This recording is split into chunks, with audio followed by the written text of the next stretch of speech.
Buongiorno e ben ritrovati con l'informazione flash di New Sicilia, i principali titoli della mattina. In apertura il ponte sullo Stretto, dopo i primi durissimi attacchi alla Corte dei Conti che ha bocciato il progetto, il ministro delle infrastrutture Matteo Salvini ha abbassato i toni. Sul perché di questo cambio di approccio nei confronti dei magistrati contabili, Salvini ha detto: perché voglio fare il ponte e non mi interessano gli scontri. Il nuovo piano regolatore del porto di Catania è realtà. La delibera del comitato di gestione ha completato l'iter burocratico cominciato a dicembre 2024 con la presentazione del progetto al Ministero delle Infrastrutture e dei Trasporti. Grande soddisfazione espressa dal presidente dell'autorità di sistema portuale del mare di Sicilia Orientale, Francesco Di Sarcina.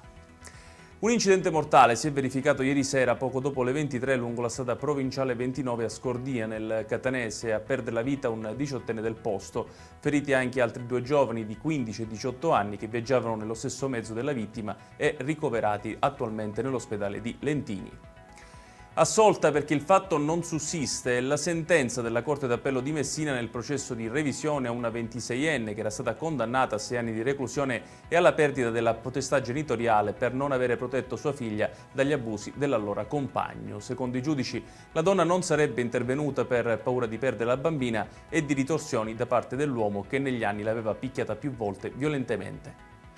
È stato arrestato per aver aggredito l'ex compagna in strada a Catania, colpendola in faccia con una pietra e provocandole la frattura del naso e un trauma cranico. L'uomo, un colombiano di 35 anni, si è scagliato contro la donna in Via del Velo, nel quartiere San Cristoforo, davanti agli occhi di alcuni passanti che hanno subito allertato la polizia.